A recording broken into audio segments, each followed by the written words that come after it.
Fried rice చేసే విధానం చూద్దాం. ముందుగా ఒక కళాయి తీసుకొని దానికిట్లో 2 టేబుల్ స్పూన్స్ ఆఫ్ నూనె వేసుకొని దాన్ని బాగా వేడి చేసుకోవాలన్నమాట. నూనె వేడైన తర్వాత ఒక ఆనియన్ని, సన్నగా తరిమిన ఆనియన్ని ఆ నూనెలోకి, కాగిన నూనెలోకి వేసి కొంచెం డీప్ ఫ్రై చేసుకోవాలి. పింకిష్ షేడ్లోకి వచ్చేంత వరకు కూడా ఫ్రై చేసుకోవాలండి. నేను మీకు ఇక్కడ చూపిస్తున్నాను చూడండి. ఆడవాళ్ళకి విజయం ఎక్కడో ఉండదండి. మంచిగా పిల్లలకి, భర్తకి వండి పెట్టుకుంటే అదే గొప్ప విజయంగా నేను ఫీల్ అవుతాను.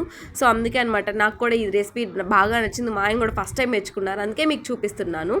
అండ్ తర్వాత 2 పచ్చిమిరకాయలని, సన్నగా తరిమిన పచ్చిమిరకాయలని కూడా యాడ్ చేసుకోండి. నేను మీకు గుడ్లు ఇక్కడ కొట్టి చూపిస్తున్నానండి. మీరు కూడా ఒక 3 గుడ్లను తీసుకోండి. దీంట్లో పింకిష్ షేడ్లోకి వచ్చేంత వరకు కూడా ఆనియన్స్ని బాగా ఫ్రై చేసుకోవాలన్నమాట. చూస్తున్నారు కదా పింకిష్ షేడ్లోకి వచ్చినాయి.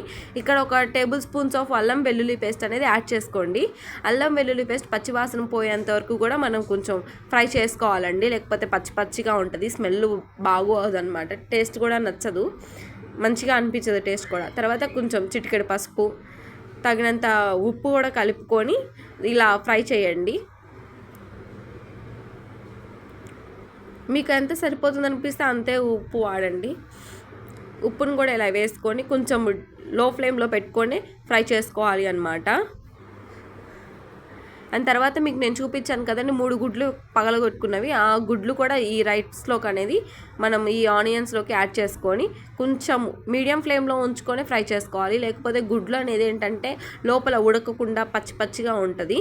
సో లో ఫ్లేమ్లో పెట్టుకొని కొంచెం డీప్ ఫ్రై అవ్వకుండా, మాడిపోకుండా ఫ్రై చేసుకోవాలండి. అందుకే నేను నాన్ స్టిక్ వాడాను అనమాట. ఇక్కడ ప్యాన్ చూస్తున్నారు కదా, అలా మొత్తాన్ని మిక్స్ చేసుకోవాలన్నమాట. మిక్స్ చేసుకొని ఒక 2 మినిట్స్ తర్వాత మళ్ళీ కదిలిస్తే లోపల పచ్చి వాసన అంతా కూడా పోయి ఇలా ఫ్రై అవుతుంది. చూసారు కదండి, ఇలా ఫ్రై చేసుకుంటూ ఉండాలన్నమాట. గుడ్డు మళ్ళీ అడుగంటకూడదండి, తిప్పుకుంటానే ఉండాలి. అదిగోండి చిన్న ఫ్లేక్స్ లాగా వచ్చాయి చూడసారా, అలా గుడ్డు అనేది ఫ్రై చేసుకోవాలన్నమాట. తర్వాత కారము నాకు ఇక్కడ 1.5 టేబుల్ స్పూన్ పట్టింది. మీకు ఎంత కారం సరిపోతుంది అనుకుంటే కనుక రైస్ని బట్టి అంత క్వాంటిటీ ఆఫ్ కారంని యాడ్ చేసుకోండి. ఇలా కారం వేసుకున్న తర్వాత కొంచెం మీడియం ఫ్లేమ్లో పెట్టుకొని కొంచెం డీప్ ఫ్రై అయ్యేంత వరకు చేయండి. ఎందుకంటే సాంబార్ కారం వాడే వాళ్ళకి 1 నిమిషం సరిపోతుందండి. కానీ గొడ్డు కారం వాడే వాళ్ళకి ఏంటంటే పచ్చి వాసన అనేది వస్తూ ఉంటుంది, దానివల్ల తినలేకపోతారు.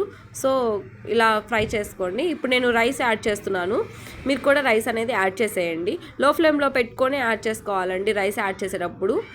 చూస్తున్నారు కదా, లో ఫ్లేమ్లోనే పెట్టాను నేను. ఇలా అన్నం మొత్తంని కలిపేసి, అన్నం కూడా ఎప్పుడు పలుగ్గా ఉండేటట్టు చూడండి. మెత్తగా ఉండలు ఉన్నా కూడా ఎగ్ అనేది లోపలంతా కలవదనమాట. అప్పుడు మనకి రైస్ అంతగా నచ్చదు. ఇలా పలుగ్గా ఉంటే ఏంటంటే అన్నం మొత్తం కలిసి తినడానికి చాలా అంటే చాలా రుచిగా అనిపిస్తుంది. సో అందుకే నేను మీకు చూపిస్తున్నాను, ఇలా పలుగ్గా చూసుకోండి అన్నము. తర్వాత కొంచెము ఒక 2 మినిట్స్ వరకు అలానే లో ఫ్లేమ్లో పెట్టుకొని ఫ్రై చేసుకోవాలన్నమాట. దీంట్లోకి ఇప్పుడే ఇంత ఎగ్ ఫ్రై రెడీ అయిపోయింది. మనము ప్లేట్లోకి సర్వ్ చేసుకుందాం. చూసారు కదండి, మీకు కూడా ఈ రెసిపీ ఎలా అనిపించిందో నాకు కామెంట్ చేసి తెలియజేయండి. నేను ఫస్ట్ టైం అండి వీడియో చేయడము, సో అందుకే కొంచెం షివర్ అవుతూ ఉన్నాను. సో ఏమనుకోకండి. అండ్ మీకు ఈ వీడియో ఎలా అనిపించిందో నాకు కామెంట్ చేసి తెలియజేయండి. సబ్స్క్రైబ్ చేసుకోవడం మర్చిపోకండి. ఇలాంటి రెసిపీస్ ఇప్పుడే కావాలి అనుకుంటే కనుక పైన బెల్ ఐకాన్ కూడా క్లిక్ చేసుకోండి. చూసారు కదా, మా ఆయన రియాక్షన్ చూడండి. నాకైతే చాలా అమ్మయ్య ఇది చాలేరా బాబు ఈ జీవితానికి అనిపించింది. అలా అంటారనుకోలేదు, నేను అది ఎక్స్పెక్ట్ చేయలేదు. చూసారు కదండి.